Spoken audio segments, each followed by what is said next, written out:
다 함께 묵상 기도하심으로 대강절 첫 번째 주일 예배를 하나님께 드립니다.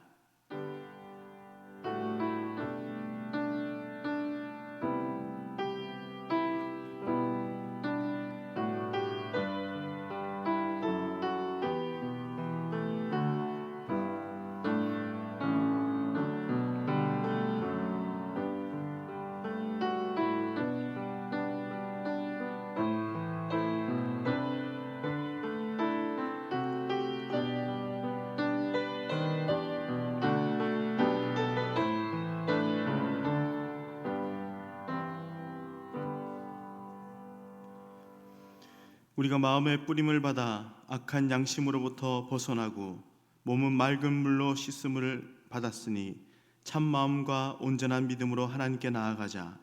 하나님은 영이시니 예배하는 자가 영과 진리로 예배할지니라. 아멘. 할렐루야. 찬송과 경배를 받으시기에 합당하신 하나님, 죄인들을 구원하시려고 이 땅에 오신 예수님을 사모하며 대강절 첫 번째 주일 예배를 하나님 앞에 올려드립니다. 성령님께서 친히 이곳에 임하시어 예배하는 우리의 몸과 마음을 거룩하게 구별하여 주시고 저희가 드리는 찬송과 기도를 받아 주옵소서. 예배하는 이 시간 나는 간 곳이 없게 하시고 오직 나를 구원하신 그리스도만 보이게 하옵소서. 예수님의 이름으로 기도합니다. 아멘.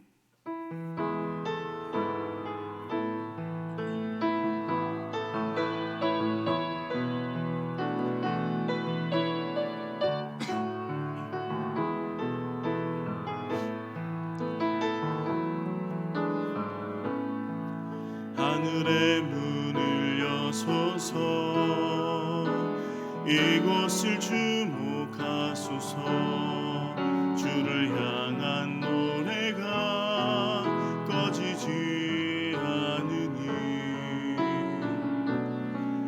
하늘을 열고 보소서. 이곳에 임재하소서. 주님을 기다립니다. 기도의 양기가 하늘에 닿으니 주여 임재하여 주소서. 이곳에 오셔서 이곳에 앉으소서. 이곳에서 드리는 예배를 받으소서. 주님의 이름만이 오직 주의 이름만 이곳에 있습니다. 이곳에 오셔서 이곳에 앉으소서. 이곳에서 드리는 예배를 받으소서. 주님의 이름만이 오직 주의 이름만 이곳에 있습니다. 우리의 죄들을 침묵 가운데 하나님께 고백합니다.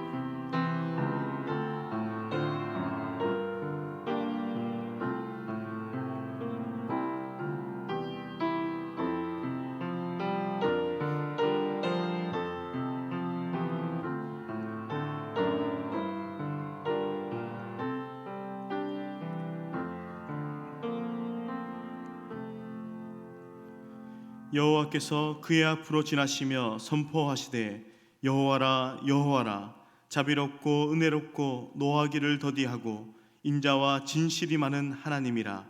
인자를 천대까지 베풀며 악과 과실과 죄를 용서하리라. 아멘. 사도신경으로 우리의 신앙을 고백합니다. 나는 전능하신 아버지 하나님, 천지의 창조주를 믿습니다. 나는 그의 유일하신 아들 우리 주 예수 그리스도를 믿습니다. 그는 성령으로 잉태되어 동정녀 마리아에게서 나시고 본디오 빌라도에게 고난을 받아 십자가에 못 박혀 죽으시고 장사된 지 사흘 만에 죽은 자 가운데서 다시 살아나셨으며 하늘에 오르시어 전능하신 아버지 하나님 우편에 앉아 계시다가 거기로부터 살아있는 자와 죽은 자를 심판하러 오십니다. 나는 성령을 믿으며 거룩한 공교회와 성도의 교제와 죄를 용서받는 것과 몸의 부활과 영생을 믿습니다. 아멘.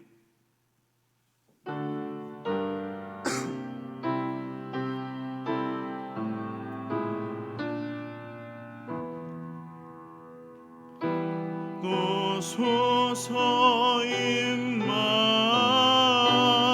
임마누엘 오 구하소서 이스라엘 극포로 생활 고달파 메시아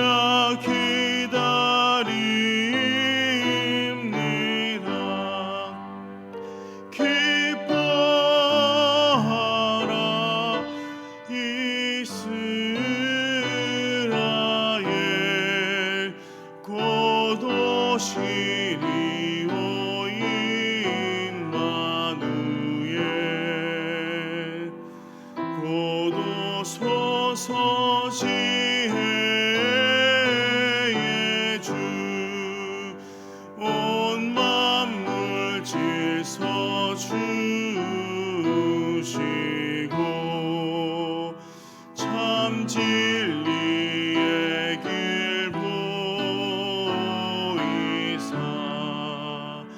갈 길을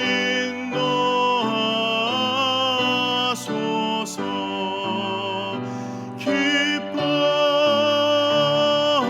기뻐하라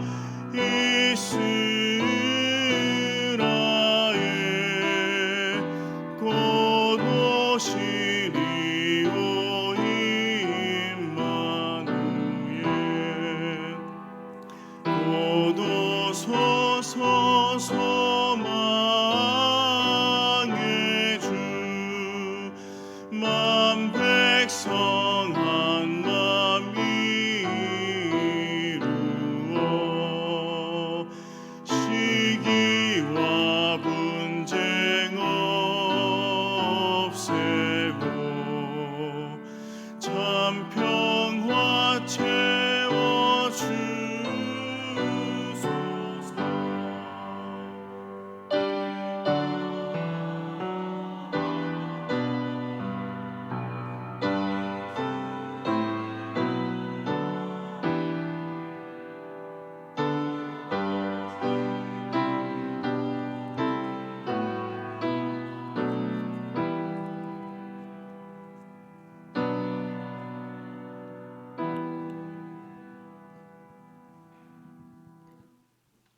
은혜와 사랑이 많으신 하나님, 모든 것들의 주인 되신 하나님을 찬양합니다. 코로나로 다시 확산하면서 많은 성도들이 예배에 참여하지 못하고 거리두기를 하며 예배를 드리지만 예배할 수 있어서 감사합니다. 이 예배가 하나님 기뻐하는 예배 되게 하여 주시옵소서.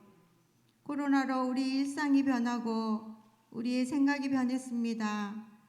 하나님의 은혜 가운데 코로나가 백신이 개발되고 치료약이 개발되면서 코로나로부터 자유롭게 하시고 우리가 이 상황을 속상해하고 불평하지 않고 이 변화에 잘 적응할 수 있는 지혜와 용기를 주셔서 처한 그곳에서 지금도 살아계셔서 역사하시는 하나님을 바라보며 최선의 삶을 살아갈 수 있도록 인도하여 주시옵소서. 서로 만나지 못하고 예배드리지 못하는 것을 핑계 삼아 우리의 신앙이 무너지지 않게 하시고 우리 이웃에게 무관심하지 않게 하여 주시옵소서. 그 어느 때보다도 이웃에 대한 관심과 사랑이 필요한 때인 줄 압니다. 저희 교회에 아픈 성도들이 많습니다. 육신의 질병으로, 마음의 상처로, 삶의 문제로 힘들고 어려운 성도들을 위로하시고 이 어려움과 아픔으로 좌절하고 낙심치 않게 하시고 하나님의 지혜의 손길과 위로의 말씀, 용기로 새 힘을 얻게 하시고 평안 얻게 하여 주시옵소서. 하나님의 사랑과 은혜가 없이는 살 수 없습니다. 은혜 내려 주시옵소서. 수능이 며칠 남지 않았습니다. 수능을 보는 우리들의 자녀들이 며칠 남지 않은 시간을 질적으로 잘 사용하게 하시고 건강 주셔서 몸과 마음이 건강한 상태로 시험에 임하게 하시고 주님이 주시는 평안과 지혜와 집중력으로 실수하지 않고 수능을 잘 치를 수 있도록 인도하여 주시옵소서. 여러 가지 진로를 놓고 고민하는 청년들에게도 하나님의 인도하심이 함께하길 기도합니다.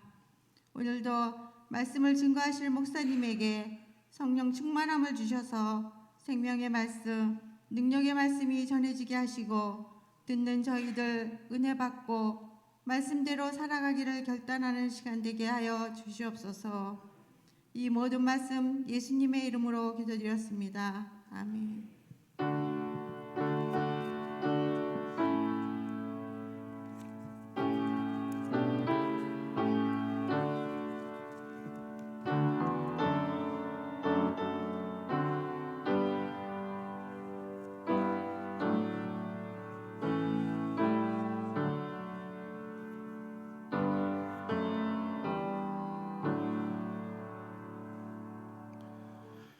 오늘 주신 말씀은 누가복음 2장 8절부터 14절의 말씀입니다.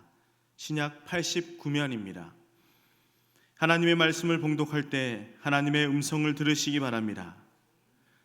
그 지역의 목자들이 밤에 밖에서 자기 양떼를 지키더니 주의 사자가 곁에 서고 주의 영광이 그들을 두루 비추매 크게 무서워하는지라. 천사가 이르되 무서워하지 말라. 보라, 내가 온 백성에게 미칠 그 기쁨의 좋은 소식을 너희에게 전하노라. 오늘 다윗의 동네에 너희를 위하여 구주가 나셨으니 곧 그리스도 주시니라.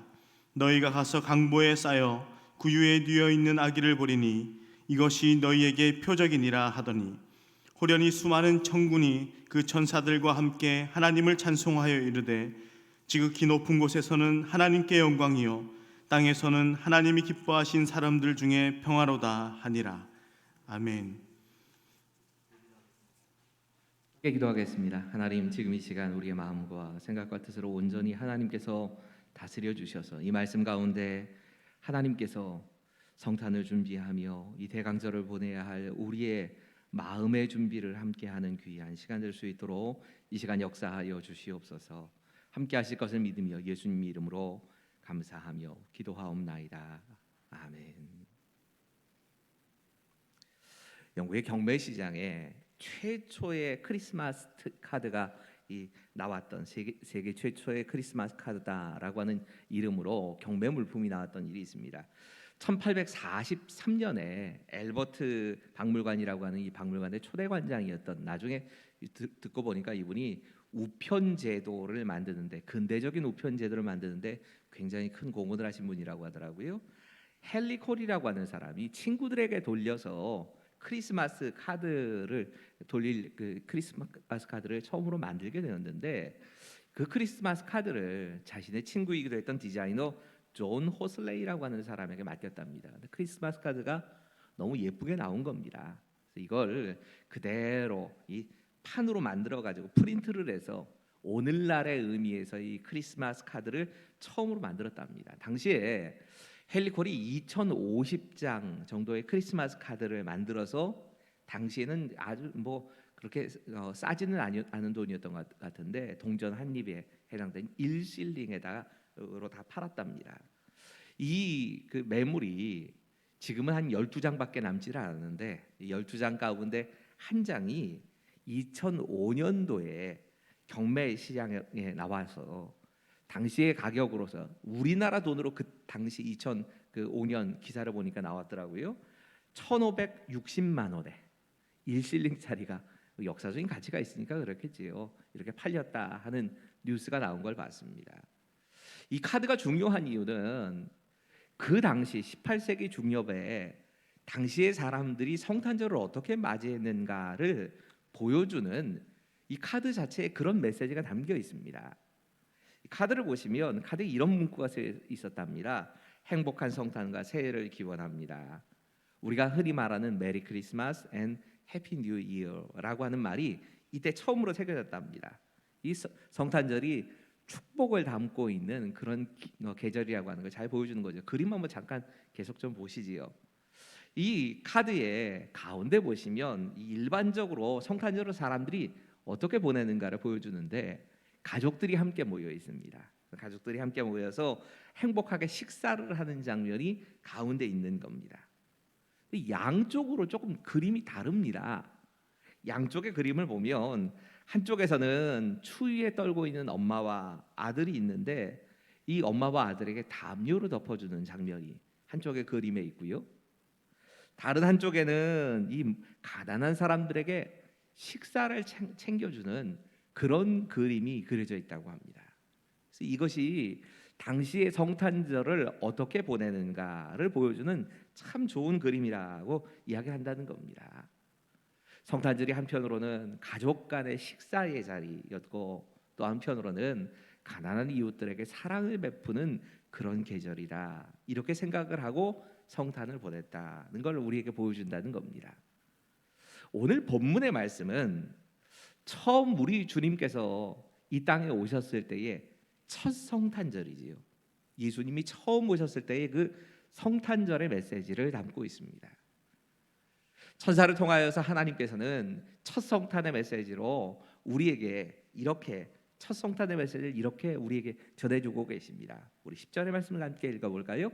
같이 읽죠. 시작. 천사가 이르되 무서워하지 말라. 보라, 내가 온 백성에게 미칠 큰 기쁨의 좋은 소식을 너희에게 전하노라.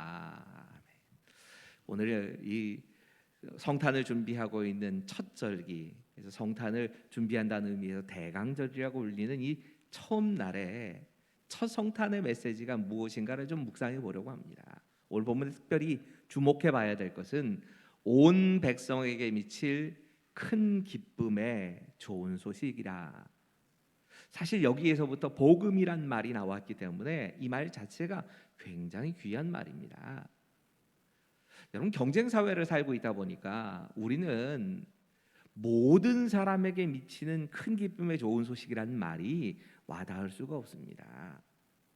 어떤 사람에게는 정말 좋은 기쁨의 소식이지만 다른 사람에게는 그냥 그 소식이 나하고는 아무런 상관이 없는 소식일 때도 있고, 반대로 그 소식이 나의 상대편이 되는 경쟁 상대가 되는 사람들에게는 정말 기분 나쁘고 그리고 나를 망하게 하는 소식으로 들릴 때도 있습니다.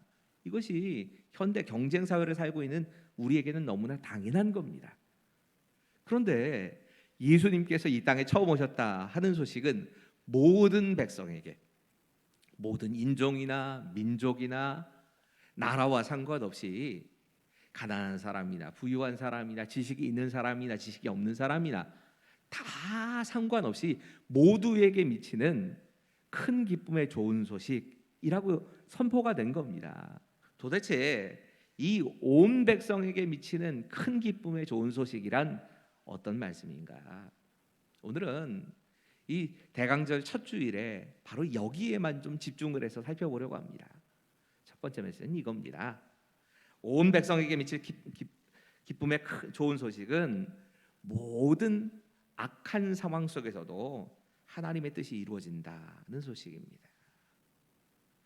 여러분, 아기 예수님이 탄생하신 장소인 베들레헴은 굉장히 중요한 의미를 가지고 있습니다. 흔히 다윗의 동네라고 불렸던 이 베들레헴은 예루살렘에서 한 서남쪽으로 10km 정도 떨어져 있습니다. 그러니까 걸어서 갈 수 있을 정도의 거리입니다. 예루살렘과 멀지 않습니다. 이 미가서 5장 2절에 보면 이곳이 에브라다라고 불렸고, 이 지명이 처음으로 나오는 건 라헬이 죽음을 맞이했던 장소입니다. 그래서 라헬이 죽은 곳, 여기가 베들레헴입니다. 룻기에 보면 룻과 보아스가 만나서 사랑을 나누는 그 장소가 베들레헴이고, 특별히 다윗이 태어나고 자란 동네가 베들레헴입니다. 그래서 다윗의 동네라고 부릅니다. 이 베들레헴과 특별히 주목해 봐야 될 장소는 이 당시에 요셉과 마리아가 살고 있던 나사렛입니다.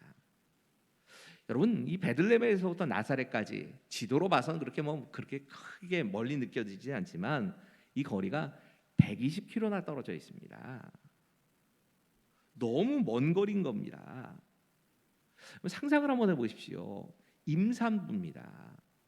해산을 바로 앞두고 있는 임산부를 데리고 그 남편이 되는 요셉이 이 베들레헴까지, 나사렛에서 베들레헴까지 호적을 하기 위해서 가려고 하는 겁니다. 120km를 떨어진 곳을.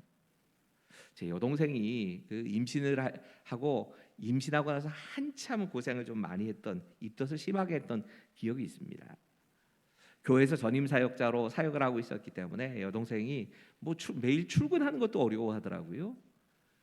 추석이 마침 그 중간에 막달 정도는 아니고요. 그렇게 심할 정도는 아니었던 것으로 기억이 나는데, 어떻든 추석이 중간에 걸렸는데 먼저는 저희 부모님이 오지 말라고 그러시더라고요.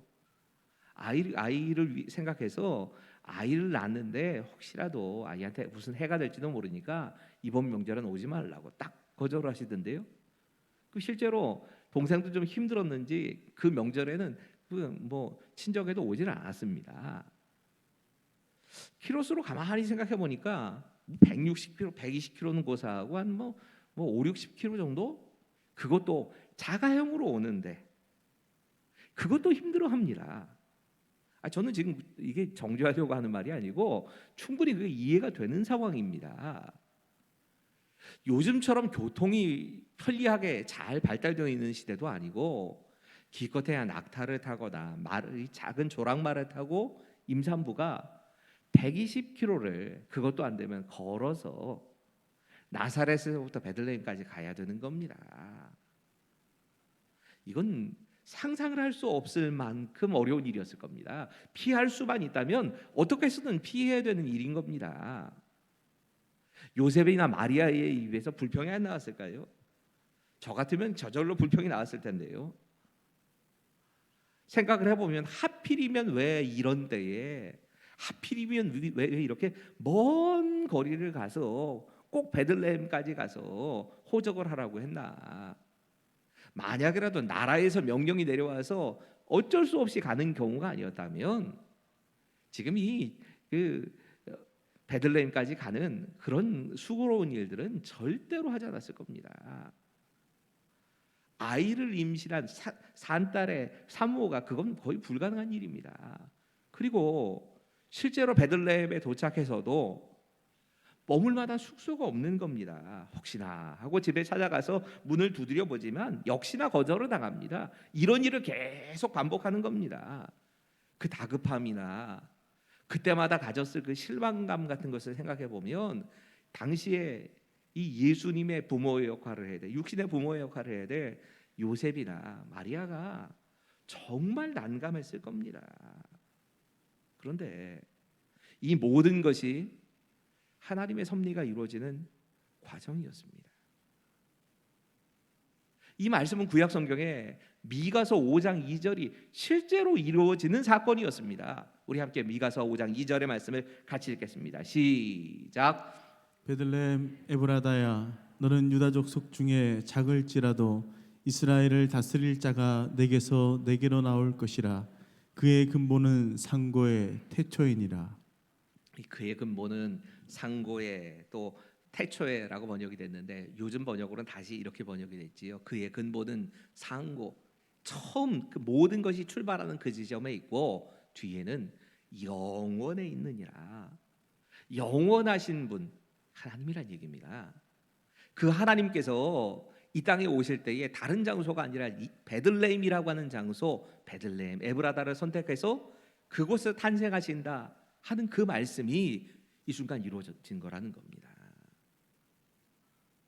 여러분, 우리 인생에 그런 순간들이 있습니다. 내가 생각하기에 너무 어려운 때입니다. 다시는 뒤돌아보기도 싫을 만큼 힘든 그 시간들을 내가 통과해 갑니다. 그런데 나중에 뒤돌아봐서 생각을 해보면 그게 눈에는 보이지 않았지만 하나님의 뜻이 내 삶에 이루어지는 과정이었구나. 이것을 고백할 수밖에 없는 때가 있습니다. 성탄은 그 메시지를 담고 있는 겁니다. 어쩌면 올 한 해 진짜 코로나19라고 하는 이 질병 하나 때문에 이게 어떻게 시간들이 지나가는지도 모르겠고 그냥 버려진 시간처럼 흘러가는 많은 분들이 이 코로나 우울증을 앓고 있는, 여기 가까운 친구 목사님들과 요즘은 자주 통화를 합니다. 각각의 교회들이 어떻게 이 코로나를 극복하고 내년 목회 계획을 어떻게 세우고 있는지를 묻기 위해서 꽤 많은 목사님들하고 통화를 해보면 목사님들도 거의 비슷할 정도로 제 나이 또래가 그래서 그런 건지 모르겠는데 이 코로나 우울증 그리고 갱년기 이렇게 같이 겹쳐가지고 굉장히 이 1년이 힘들었다 하는 얘기를 많이 하시더라고요. 아마 여러분도 마찬가지실 겁니다. 하지만 이 최악의 상황이 우리가 생각하기에는 다시는 진짜 돌아보고 싶지도 않은 그런 그 1년이 하나님의 뜻이 우리의 삶에 이루어지는 순간이 될 수도 있습니다. 성탄은 그것을 이야기하고 있습니다. 두 번째 메시지입니다. 함께 읽겠습니다. 시작. 하나님이 주신 온 땅에 세상이 미칠 기쁨의 좋은 소식은 하나님께서 가장 낮은 곳으로 우리를 찾아와 우리를 구원해 주셨다는 것입니다. 여러분, 예수님께서 이 땅에 오신 그 장소에 대해서는 우리가 좀 깊이 묵상해 볼 필요가 있습니다. 11절은 이렇게 말씀하지요. 오늘 다윗의 동네에 너희를 위하여 구주가 나셨으니 곧 그리스도 주시니라. 여러분, 이 다윗의 동네가 베들레헴이라 하는 사실을 우리가 묵상해 봤습니다. 이 베들레헴이라고 하는 말 뜻은 이 벳이라고 하는 말이 집이란 뜻입니다. 베델, 그럼 하나님의 집 이런 뜻입니다. 이 집이라고 하는 벳이란 말과 레헴이라고 하는 말은 떡이란 뜻입니다. 그러니까 떡집이란 뜻입니다. 방앗간, 떡집 그런 이름을 가지고 있는 게 베들레헴입니다. 가끔 이 교회에 이름들, 이 교회들의 이름이나 아니면 교회의 건물의 이름을 지으면서 순 우리말로 이름을 지을 때에 이런 이름들이 지어진 경우가 있습니다. 어느 부시를 가보면 떡집이다. 또 어떤 곳은 다솜이다. 이거 사랑이란 뜻이지요. 사실은 이런 것들이 순 우리말들인데 나눔 이런 식으로 이름을 지을 때 이 떡집이란 이름이 바로 베들레헴을 이야기하는 겁니다.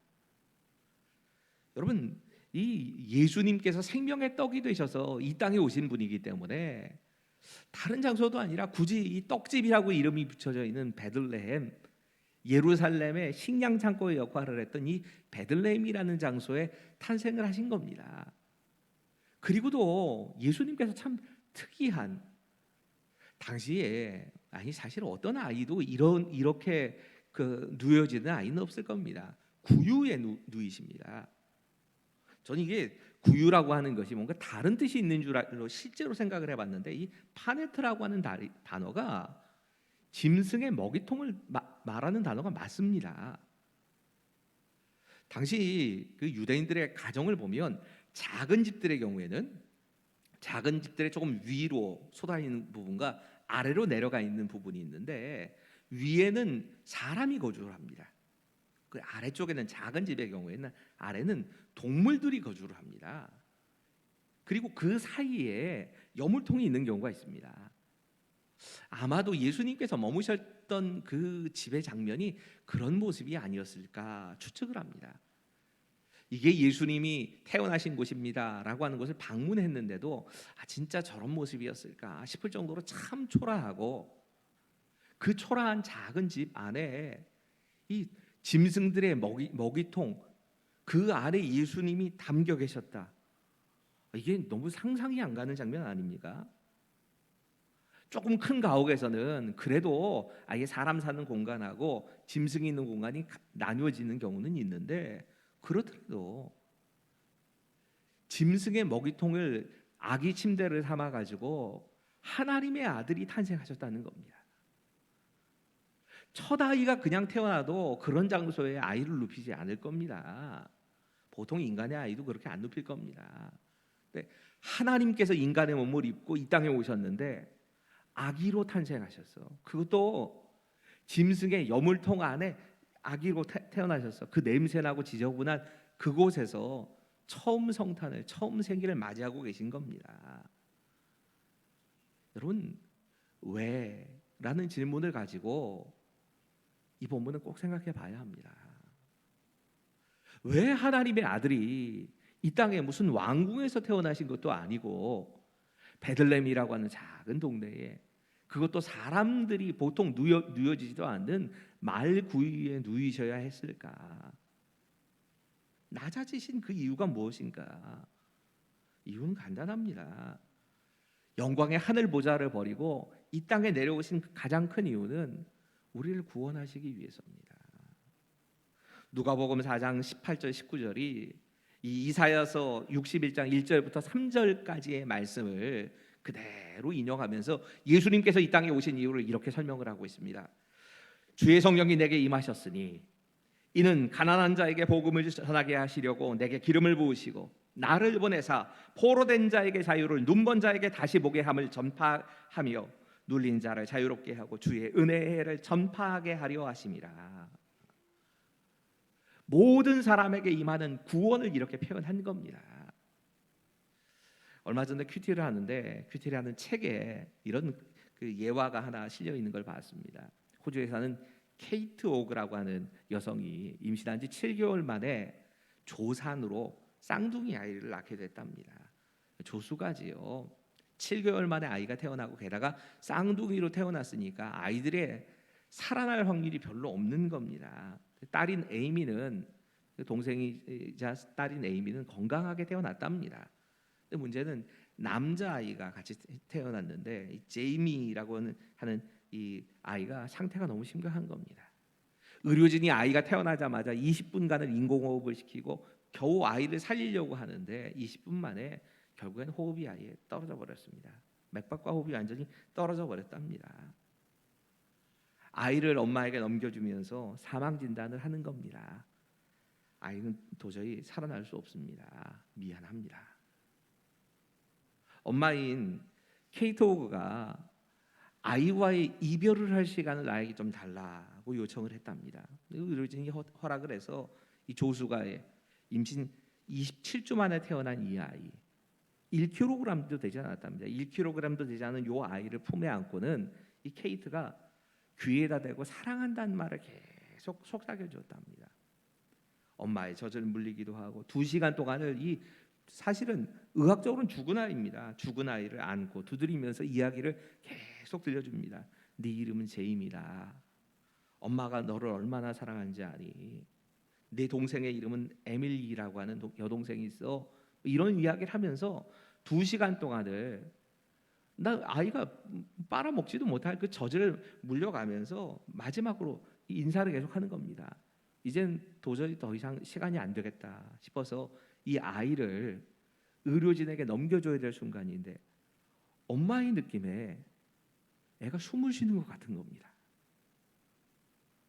이 사실을 의료진에게 얘기를 했더니 의료진은 그럴 수가 없다고, 이미 죽은 아이라고, 가끔은 죽은 사람이 반사작용을 가끔 할 때가 있는데 아마 그런 걸 거라고, 그러니까 그렇게 숨 쉬는 거 아니라고 기대하지 말라고 얘기를 하더랍니다. 그래도 아랑곳하지 않고 케이트가 애가 모유를 못 먹으니까 모유를 자기 손가락으로 찍어가지고선 아이의 입에다 넣어줬답니다. 근데 바로 그 순간부터 애가 숨을 헐떡헐떡거리기 시작하는 겁니다. 그 조금 있다가 이 제임이라고 하는 아이가 숨을 쉬기 시작하더라는 겁니다. 젖을 이렇게 몇 번을 물려준 후에 정말 힘이 없게 아이가 눈을 뜨고는 엄마의 손가락을 빨기 시작하는 겁니다. 그 모습을 모든 과정을 다 지켜보던 이 의료진이 같이 있었으니까 이건 말도 안 돼, 말도 안 돼.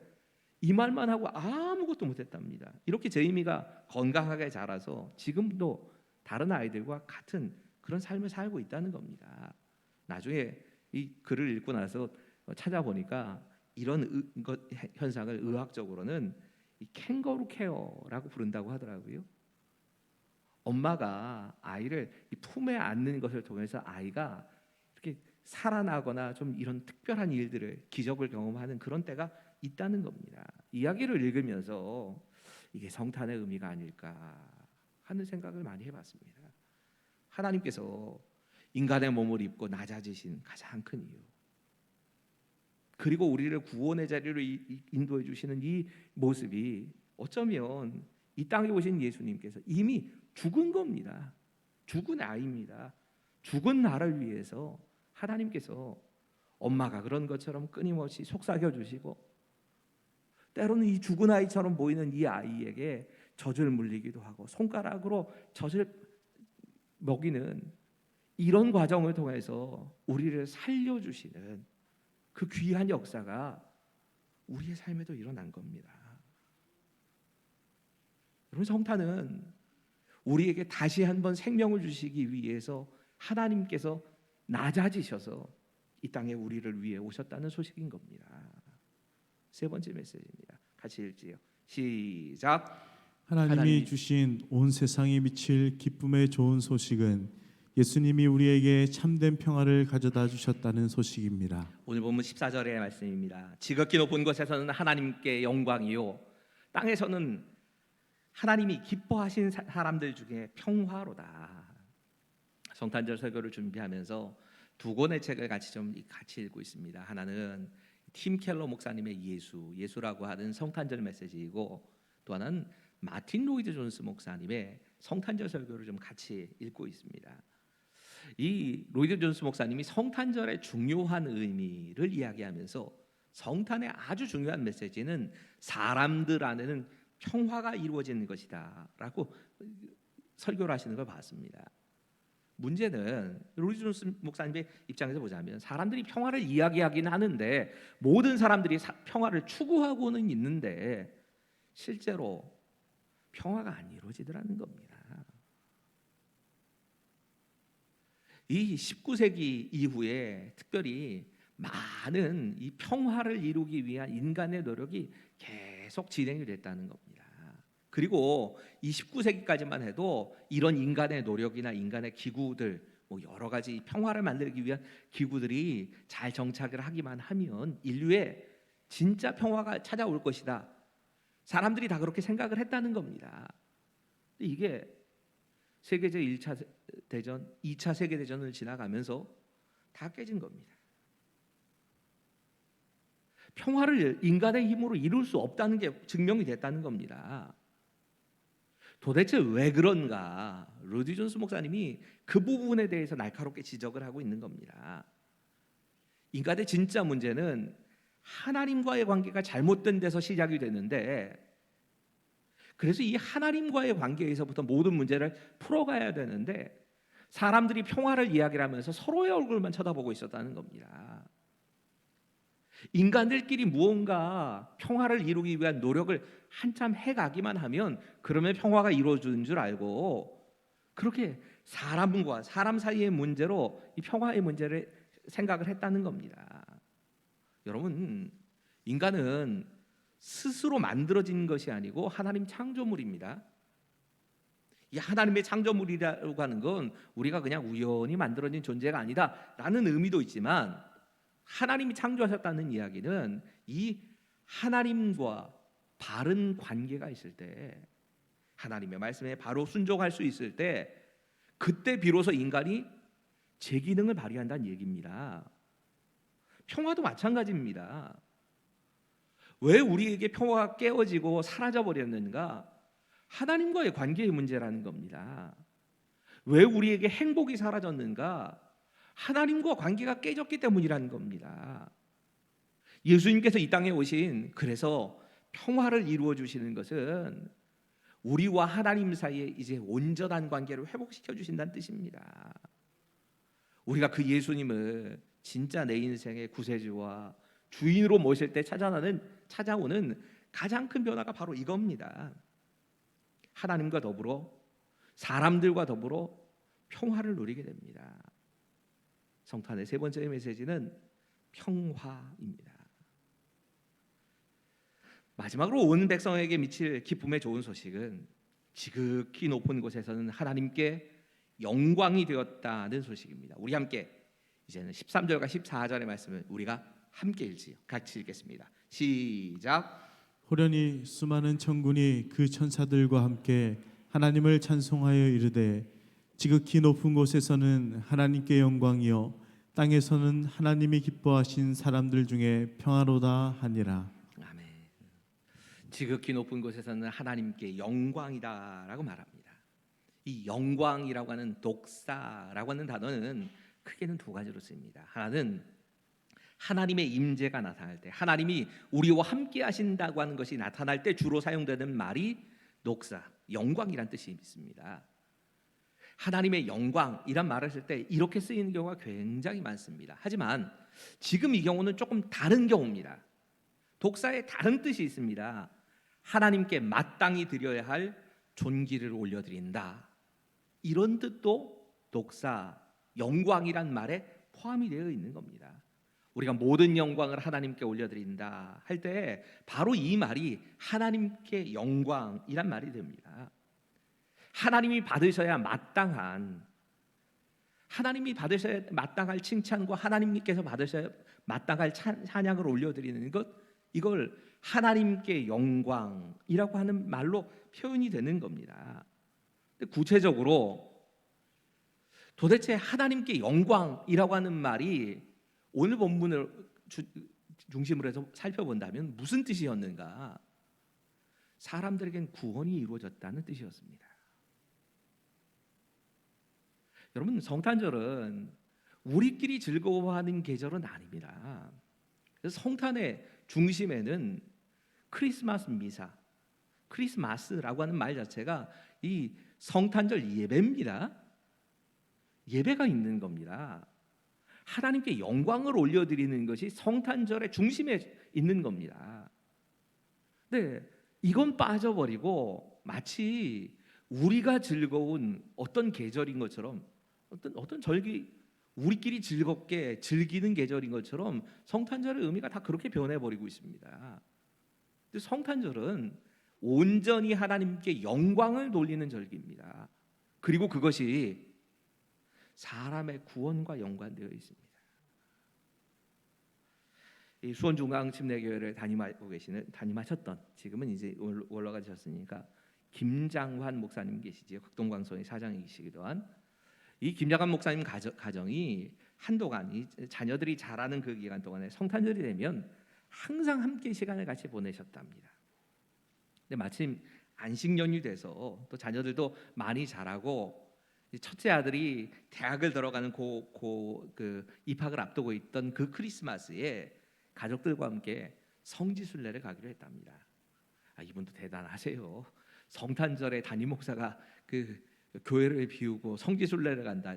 저 같으면 상상이 안 되는 일인데 뭐 그게 가능했으니까 가셨겠지요.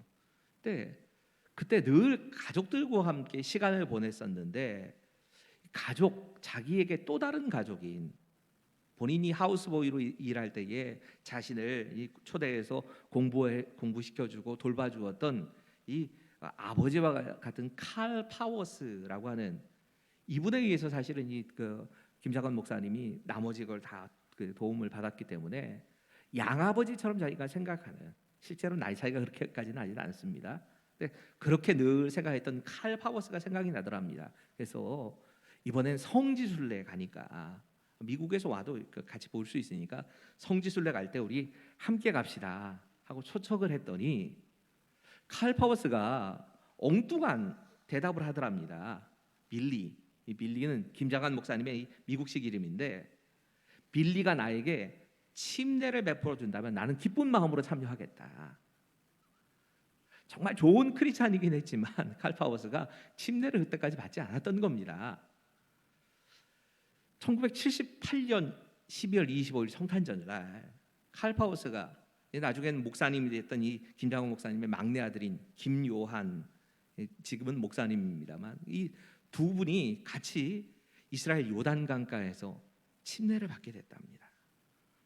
김장훈 목사님에게는 그 감동과 감격이 정말 이루 말할 수 없을 정도였답니다.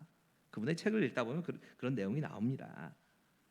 자신의 양아버지라고 생각해도 과언이 아닌 이 칼파우스에게 자신이 침례를 베풀고 그 자리에 자신의 아들인 막내 아들 이 김요한이 같이 세례를 받는, 이 침례를 받는 일이 동시에 이루어진 겁니다. 근데 이런 감격이 김장한 목사님에게만 있었던 게 아니고 그 양아버지라고 하는 칼파우스에게도 동일한 감동이 있었던 모양입니다. 이 칼파우스가 쓴 이 수필집에 이런 글이 고백이 되고 있습니다. 나는 언제나 빌리, 김장한 목사님입니다. 트루디, 김장한 목사님 부인의 이름입니다. 이 두 사람을 물질적으로 내가 할 수 있는 대로 힘껏 도울 것이고, 나의 마음에 빌리가 떠오를 때면 1초든 5분이든 1시간이든 내가 힘이 닿는 대로 기도하겠다. 빌리는 나에게, 김장훈 목사님은 나에게 자신을 도와준 것에 하늘의 면류관이 나를 기다리고 있을 것이다 라고 말한다. 나는 결코 보상이나 무슨 고귀한 삶을 따르기 위해서 뛰어든 것이 아니다. 내가 빌리를 위해서 진짜 한 일은 진실되고 이 변하지 않는 사랑, 내가 하나님으로부터 받은 그 사랑 때문에 이루어진 일이었다. 김장훈 목사님이 이 글을 소개하면서 자신의 책에 이렇게 글을 맺습니다. 늘 겸손을 베풀고 겸손하게 베풀고 사랑을 전해주었던 칼파워스, 그에게 복음을 전하고 성탄절에 침례를 한 그 감독은 지금까지도 잊을 수 없습니다. 이제 그는 하나님 곁에 가서 이 땅에는 없지만 천국에서 다시 만날 것을 기대합니다. 오늘부터 우리는 예수님께서 이 땅에 오신 성탄을 준비하는 대강절을 시작했습니다. 이 대강절이라고 하는 절기는 기다리는 절기입니다. 특별히 준비하며 기다리는 절기입니다. 성탄절의 4주 전 주일서부터 시작돼서 이 성탄을 4주 동안 기다리는 그 시간들이 성탄절이라고 하는 의미가 있습니다. 2000년 전에 이 땅에 오신 예수님, 그 예수님에 대해서 지금도 그 예수님을 다시 만날 준비를 하는 계절이 성탄절이라면, 또 한편으로는 지금도 나와 함께 하시는 예수님, 그분에 대해서 감사하고 그분을 다시 한번 묵상하는 계절이 성탄절입니다. 하지만 그게 전부는 아닙니다. 대강절의 또 하나의 의미는 언젠가 다시 오실 주님을 맞이할 준비를 하는 절기입니다. 내 인생이 끝나는 순간에 내가 맞이하게 될 예수님을 맞을 준비를 하는 절기이기도 하고, 우리 주님께서 다시 오신다면 그날을 준비하는, 그것을 위하여서 우리가 준비하는 절기로 대강절을 보내고 있는 겁니다. 이 대강절의 첫 번째 주일에 하나님께서 우리에게는 온 백성에게 미칠 참 큰 기쁨의 좋은 소식에 대해서 우리에게 말씀하십니다. 기쁨을 말씀하십니다. 이 기쁨은 우리의 상황이 어떻든지, 우리의 상황과 상관없이 그 상황 모든 것을 다 뒤집어 엎으셔서 우리에게 기쁨과 하나님의 뜻을 이루어지게 하시는 그 하나님의 섭리에 대한 그것을 보게 하시는 절기가 성탄절이 될 거라고 말씀하십니다. 대강절을 준비하면서 우리는 이 가장 낮은 곳으로 오셔서 나의 있는 모습, 내 모습을 다 바꾸시고 나를 기쁨의 좋은 소식으로, 구원의 소식으로 나를 찾아오시는 예수님을 만날 준비를 하는 날, 이 시간들로 보내라고 이 대강절에 대해서 말씀하시는 겁니다. 성탄은 하나님과의 평화가 이루어지고 우리에게는 그 하나님께 영광을 돌리는 절기입니다. 이런 성탄을 준비하는 대강절이 될 수 있기를 하나님께서 우리에게 구하고 계시는 겁니다. 우리 함께 좀 기도하실 텐데요. 잠깐이지만 좀 기도하면서, 말씀 좀 붙잡고 기도하면서, 하나님, 이 대강절이 우리에게는 온 백성에게 미치는 참 기쁨의 소식, 큰 기쁨의 소식이 우리에게 전해지는 순간이 될 수 있도록 도와주시옵소서. 모든 것을 바꾸시는 하나님, 지금 나에게는 고통이라고만 생각되는 이것이 사실은 하나님의 뜻이 나에게 이루어지는 그때라고 하는 사실을 우리에게 보여주시는 귀한 절기가 될 수 있도록 성탄을 준비하게 해주십시오. 성탄이 진짜 구원의 소식이 이 땅에 선포되는 시간이고, 나에게도 구원의 소식이 이루어지는 시간, 하나님과의 평화가 이루어지고 하나님께는 영광이 돌려지는 그런 시간이 될 수 있도록 우리 함께 잠깐이지만 소리내어 기도하겠습니다. 기도하시지. 아버지 하나님, 지금 이 시간에 이 성탄의 즐거움과 기쁨을 다시 한번 하며 나아가게 하여 주시옵소서. 성탄이 우리에게 단순하게 그냥 주어지는 매년 돌아오는 절기가 아니게 하여 주시고, 이 성탄의 기쁨과 즐거움이 나를 향한 하나님의 뜻이 분명해지는 시간, 나와 함께 하시는 하나님의 계획을 만나는 시간이 되게 하여 주시옵소서. 최악의 상황 가운데서도 그것을 바꾸셔서 하나님의 뜻을 이루어 가시는 하나님의 섭리를 볼 수 있도록 도와주시고, 이 성탄이 우리에게는 정말 하나님의 주시는 평강이 이루어지는 시간이 되게 하시고, 온전히 하나님께 돌려야 될 영광을 돌릴 수 있는 그 구원의 복음이 전파되는 귀한 시간 될 수 있도록 이 시간 역사하여 주시옵소서. 우리 안에 이 대강절을 보내는 가운데 있는 형제들 자매들을 우리가 보기를 원합니다. 그들에게는 동일한 기쁨의 좋은 소식이 들릴 수 있도록 도와주시고, 어렵다 할지라도 그 어려움 속에서 하나님의 뜻을 구하며 승리할 수 있도록 우리 안에 역사해 주시옵소서. 하나님, 성탄의 의미를 준비하는, 성탄을 맞이할 준비를 하는 대강절을 보내게 하여 주시옵소서. 다시 오실 주님을 만날 준비하는 계절이 될 수 있도록 우리 안에 역사하여 주시옵소서. 내 삶에 아무리 어렵다 할지라도 그 어려움 속에서 하나님의 뜻이 이루어지는 것을 볼 수 있는 믿음의 눈을 뜨게 하여 주시옵소서. 성탄이 우리에게 가장 낮은 곳으로 찾아오셔서 우리를 구원하시는 그 하나님의 음성이 들리는 시간이 될 수 있도록 도와주시고, 우리에게는 하나님과의 관계, 사람 사이의 관계에 있어서 평화가 이루어지게 하시고, 하나님께는 온전한 영광을 돌리는 귀한 절기가 될 수 있도록 역사하여 주시옵소서. 그런 하루하루가 대강절을 통하여 이루어지기를 구하며 예수님의 이름으로 감사하며 기도하옵나이다. 나의 생명 드리니 주여 받아주셔서 세상 사랑할 동안 찬송하게 하소서.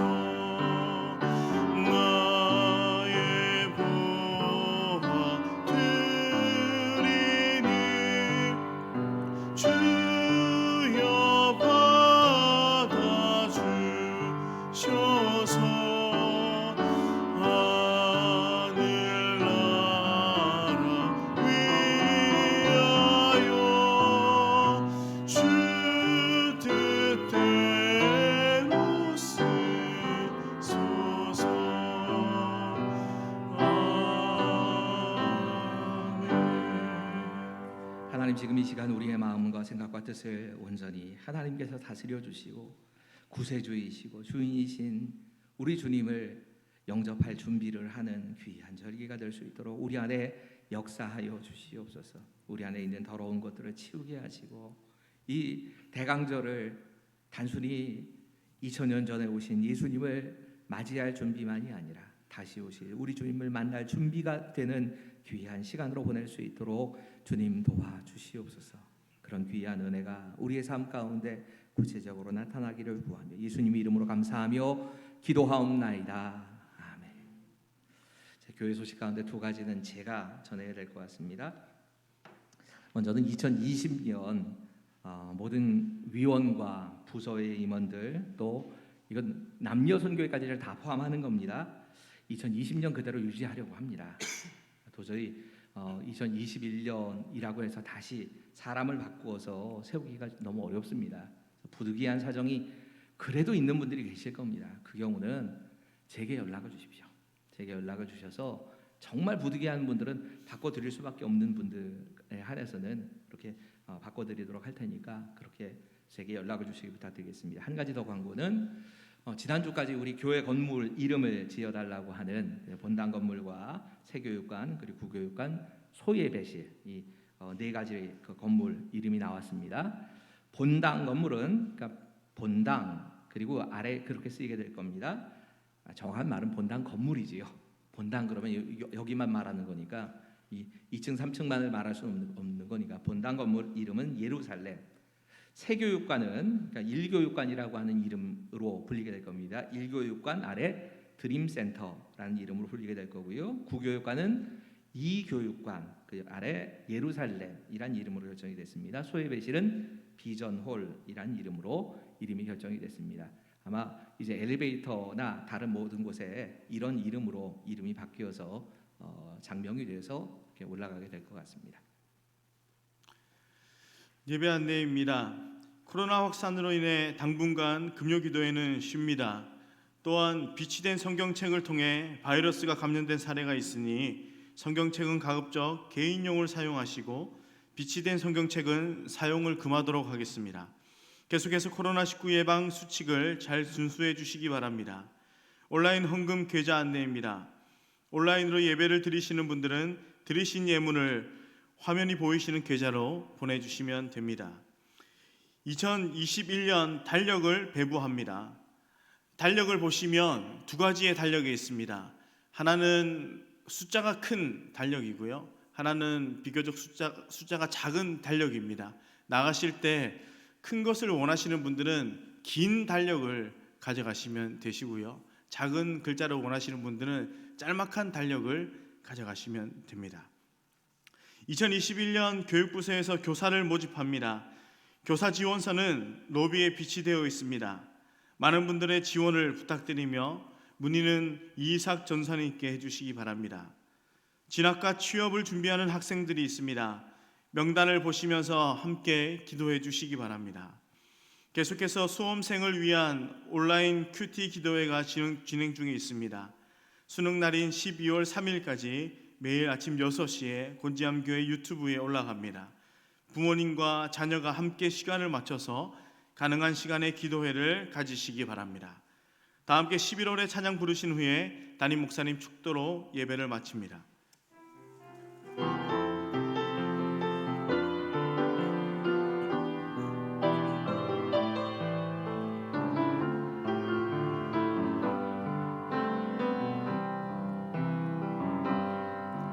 많은 이들 말하고 많은 이들 노래는 하지만 정작 가진 않는 길 두려운 생각보다 많이 힘들고 험한 길보단 그저 말로만 가려기에 점점 멀어져만 가네. 내게 생명 주었던 그 길